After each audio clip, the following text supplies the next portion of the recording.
प्रिय छात्रों, हिंदी के इस शिक्षण सत्र में आपका हार्दिक स्वागत है। आज हम काव्यखंड के अंतर्गत राष्ट्रकवि मैथिली शरण गुप्त द्वारा रचित पंचवटी कविता के 7वें भाग का अध्ययन करेंगे।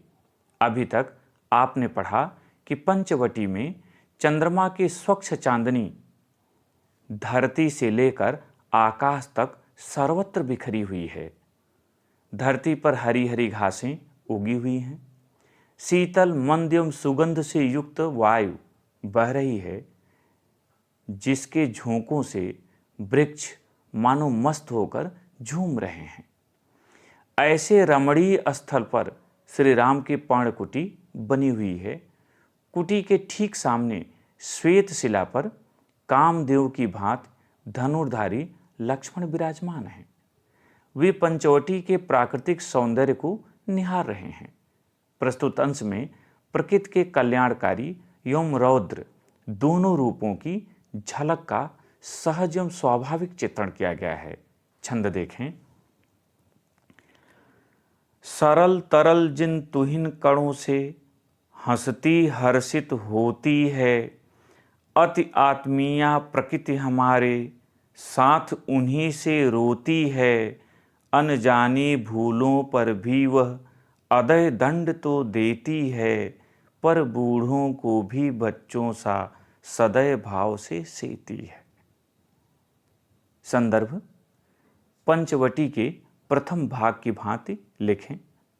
प्रसंग प्रस्तुत पंक्तियों में कवि ने प्रकृति का मानवीकरण करते हुए उसके शिव एवं अशिव दोनों रूपों का वर्णन किया है। ध्यान रहे कि शिव माने कल्याणकारी और अशिव माने रौद्र रूप होता है। कठिन शब्दों का अर्थ देखें। तुहिन, तुहिन माने ओस, ओस की बूंदें। हर्षित प्रसन्न।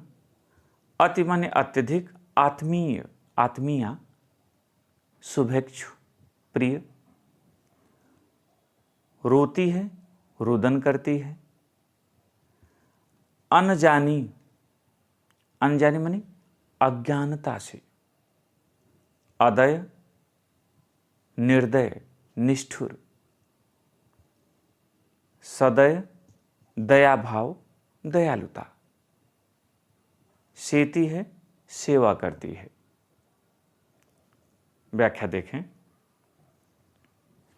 कवि मैथिली शरण गुप्त जी लक्ष्मण के मन में उठने वाले विचारों का चित्रण करते हुए कहते हैं कि सरल तरल जिन तुहिन कणों से हंसती हर्षित होती है।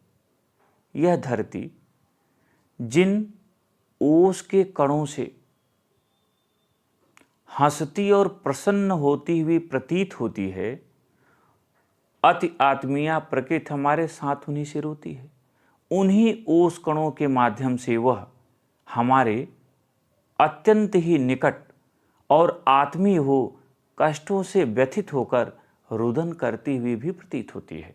भाव यह है कि जब व्यक्ति प्रसन्न होता है तो ओस के कण उसे आनंददायक लगते हैं, प्रसन्नता सूचक लगते हैं, मोती जैसे चमकते हैं।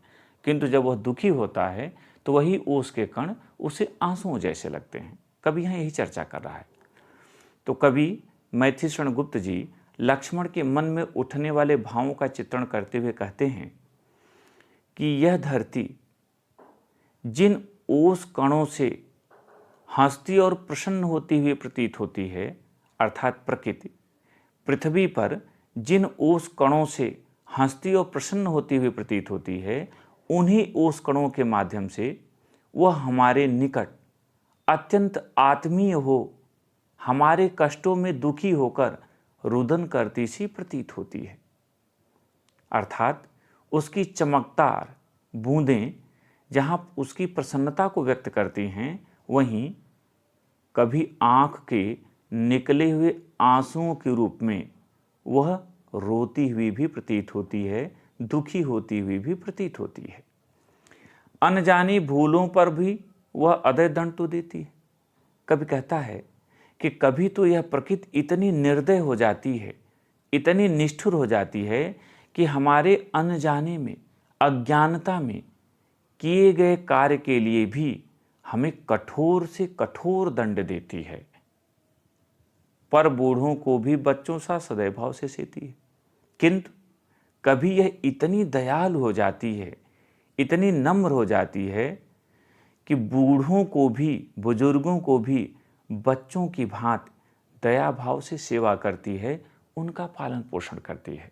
तात्पर्य यह कि हमारे अनजाने में किए गए कार्यों के लिए भी यह प्रकृति कभी तो कठोर दंड देती है।